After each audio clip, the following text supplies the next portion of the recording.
നിങ്ങളുടെ ഇഷ്ട പരമ്പരകൾ എക്സ്ക്ലൂസീവായി സൺ നെക്സ്റ്റ് ആപ്പിലൂടെ തികച്ചും ഫ്രീ ആയി ഇപ്പോഴേ ആപ്പ് ഡൗൺലോഡ് ചെയ്യൂ.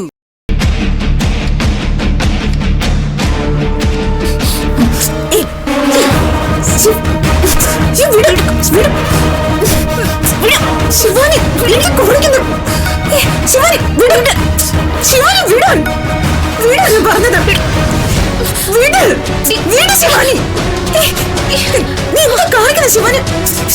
വിടാനാ പറഞ്ഞത്.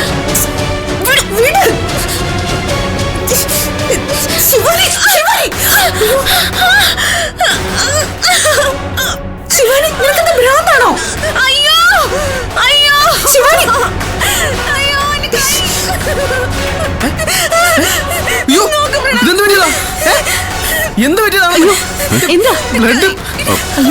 എങ്ങനെയാ കൈ മുറിഞ്ഞത്? പറ ശിവാനി, എങ്ങനെയാ കൈ മുറിഞ്ഞത്? ഞാൻ നിധി ഒന്ന് സഹായിക്കണമെന്ന് കരുതി കിച്ചണിലേക്ക് പോയതാ. ഇറങ്ങി പൊടി, അല്ലെങ്കിൽ ഞാൻ അതിന് വെട്ടുമെന്ന് പറഞ്ഞ് നിധി കത്തിയെടുത്തിട്ട് കൈ മുറിച്ച്.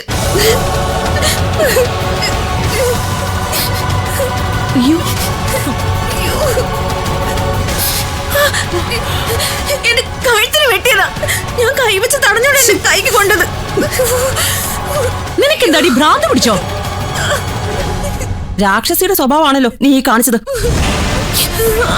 പാവം, ആ കൊച്ചിന്റെ കൈ വെട്ടി മുറിച്ചിട്ട് ഒന്നും അറിയാത്തതുപോലെ നിൽക്കുന്ന കണ്ടില്ലേ? എന്റെ കൈ വേദനിക്കുന്നു പ്രണവ്, എനിക്ക് വയ്യ. എന്റെ കൈ വേദനിക്കുന്നു, എനിക്ക് സഹിക്കാൻ പറ്റുന്നില്ല.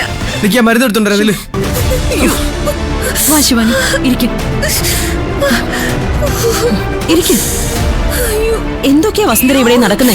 എനിക്ക് വേദനിച്ചിട്ട് നമുക്ക് ഹോസ്പിറ്റലിൽ പോവാം. വേണ്ടെങ്കിലേ, പ്രണവ് ഒന്ന് വന്നോട്ടെ.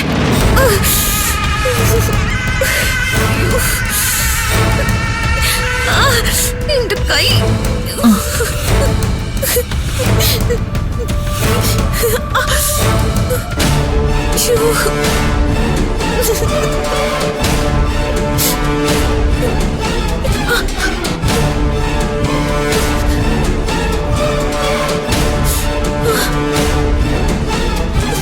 മോളെ, സത്യത്തിൽ കിച്ചണിൽ എന്താ ഉണ്ടായത്? ഞാനൊന്നും ചെയ്തില്ലമ്മേ. അയ്യോ പഞ്ചപാവം, കത്തിയെടുത്ത് മറ്റൊരാളെ വെട്ടാനും മാത്രം വൃത്തികെട്ട മനസ്സാണോടി നിന്റേത്?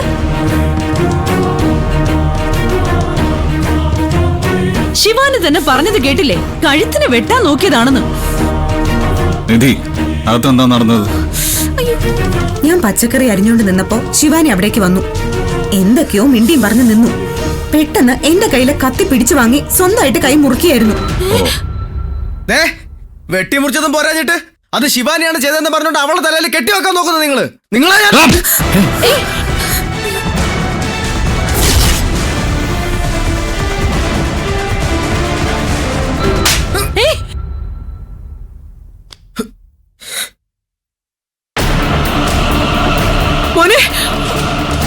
നിന്റെ ഏട്ടത്തിന്റെ നേരെ കൈ ഒങ്ങുന്നോടാ നീ? ഒരു കൊലപാതകയുടെ മനസ്സാ നിങ്ങളുടെ ഭാര്യയ്ക്ക്. ഇവര് ചെയ്തതിനൊന്നും കുഴപ്പമില്ല, ഞാൻ ചോദിച്ചതിന്റെ പ്രശ്നമല്ലേ?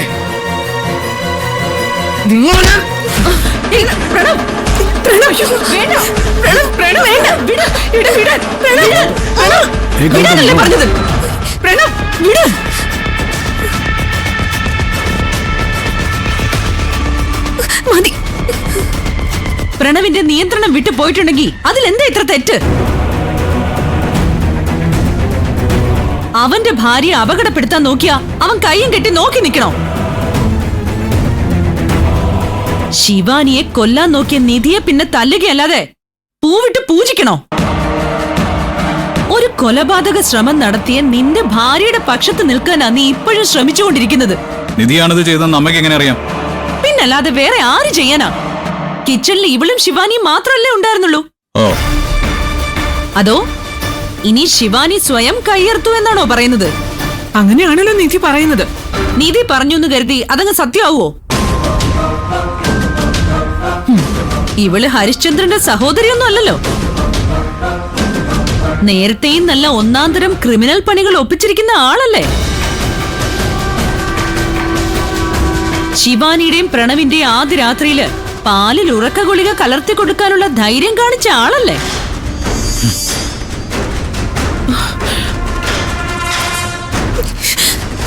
ആഹാ കൊള്ളാലോ, അങ്ങനെയുള്ള സംഭവങ്ങളൊക്കെ ഇവിടെ നടന്നു. അതൊന്നും സത്യമുള്ള കാര്യങ്ങളൊന്നും അല്ല. സത്യമല്ലാഞ്ഞിട്ടാണോ പാലിൽ ഉറക്കൂളിയെ കലർത്തിയതിന് മാപ്പെന്ന് പറഞ്ഞ് ക്ഷമ ചോദിച്ചത്? പുതിയ കഥകളൊന്നും മെനഞ്ഞുണ്ടാക്കിയൊന്നും വേണ്ട. അമ്മയുടെ മൂത്ത മരുമകളെ എന്തിനു പോകുന്നവളാ? നീ എന്താണ് ഇങ്ങനെയൊക്കെ സംസാരിക്കുന്നേ? പിന്നെ ഞാൻ എന്ത് ചെയ്യണോമേ?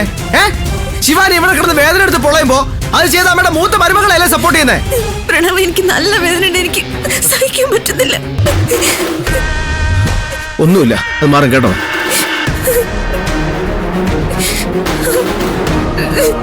കണ്ടില്ലേ എന്ത് മാത്രം വിഷമിക്കുന്നുണ്ടെന്ന് കണ്ടാ? എന്നിട്ടും അമ്മയ്ക്ക് ദേഷ്യം എന്റെ ഭാര്യ എടുത്താ. ഇവള് വന്ന് കേറിയപ്പോ മുതല് എങ്ങനെ ഇറക്കി വിടാന്നും ഏത് വിധേനെ ഒഴിവാക്കാന്നും അല്ലേ അമ്മ ആലോചിച്ചോണ്ടിരുന്നത്. ഏട്ടത്തി വിളിച്ച് ഞാൻ നിങ്ങളുടെ പുറകെ നടന്നതല്ലേ? ആ വിളിക്ക് നിങ്ങൾ എനിക്ക് എന്ന പ്രത്യുപകാരമായിരിക്കും ഇതല്ലേ? സത്യമായിട്ട് ഞാൻ ഒന്നും ചെയ്തിട്ടില്ല പ്രണവ്. എന്റെ മേൽ പഴിചാരാൻ വേണ്ടി ശിവാനി മനഃപൂർവ്വം ചെയ്തതാണിത്. ഞാൻ ഒരിക്കലും ഇങ്ങനെ നിർത്ത്. നിന്നെയൊക്കെ എങ്ങനെയാ കുടുംബത്തിൽ കയറ്റി താമസിപ്പിക്കുന്നത്? ചോര കണ്ട അറപ്പ് മാറിയവരുടെ സ്വഭാവമല്ലേ നീ കാണിച്ചത്? ഞാനും ജ്യോതി സ്വന്തം മോളെ പോലെ കാണുന്ന കുഞ്ഞായത്. അവളുടെ ദേഹത്താ നീ ചോര വരുത്തിച്ചത്. ആവശ്യമില്ലാത്ത കാര്യത്തിൽ കയറി താൻ ഇടപെടണ്ട. എന്തുകൊണ്ട് ഇടപെടാൻ പാടില്ല? ഇത് നിങ്ങളുടെ കുടുംബ പ്രശ്നമല്ല. വീട്ടിലേക്ക് വന്നു കയറിയ ഒരു പെണ്ണിനെ ആ വീട്ടിലിട്ട് കൊല്ലാൻ നോക്കിയാ ഞങ്ങളെന്നല്ല കണ്ടു നിൽക്കുന്ന ആരും ഇടപെടും. ഇവൾക്കേ ക്രിമിനൽ മൈൻഡ് ജന്മനാ ഉള്ളതാ. റോഡിൽ വേസ്റ്റ് ഇട്ടു എന്ന് പറഞ്ഞ് എന്റെ ക്ലബിൽ വന്ന് എന്റെ മുഖത്തടിച്ചവളാ ഇവള്. ഇങ്ങനെ പോയ ഇവള് ശിവാനിയുടെ ദേഹത്ത് മണ്ണെണ്ണ ഒഴിച്ച് കത്തിച്ചിട്ട് ഒടുവിൽ ശിവാനി ആത്മഹത്യ ചെയ്തതാണെന്ന് വരെ വരുത്തി തീർക്കും. പ്രണവ്, എനിക്കിനി ഇവിടെ ജീവിക്കാൻ പേടിയാ. ഇവരെല്ലാരും കൂടി ചേർന്ന് എന്നെ കൊന്നു കളയും. നമുക്കിവിടുന്ന് പോവാം, എങ്ങോട്ടെങ്കിലും പോവാം.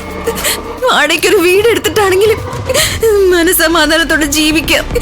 മരണഭയം ഇല്ലാതെ കഴിഞ്ഞാൽ മതി എനിക്ക്. വാ പ്രണവ്, നമുക്ക് ഇപ്പൊ തന്നെ ഇറങ്ങാം. നീ എന്തിനാ ഇവരെ പേടിച്ച് ഈ വീട് വിട്ട് പോന്നേ? എന്നെ ഇവരെന്തെങ്കിലും ചെയ്താൽ ഞാൻ സഹിക്കുമെന്ന് വയ്ക്കാം. പക്ഷെ എന്നോടുള്ള ദേഷ്യത്തിൽ പ്രണവിന് എന്തെങ്കിലും ചെയ്ത ഞാനതെങ്ങനെ സഹിക്കും? നമുക്കിനി ഇവിടെ നിൽക്കണ്ട, പോ.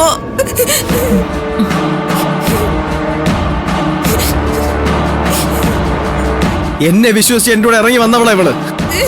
ഇവക്ക് എന്തെങ്കിലും പറ്റിയായിരിക്കും, താങ്ങാൻ പറ്റത്തില്ല. ഞങ്ങൾ ഇറങ്ങും ഇപ്പൊ തന്നെ.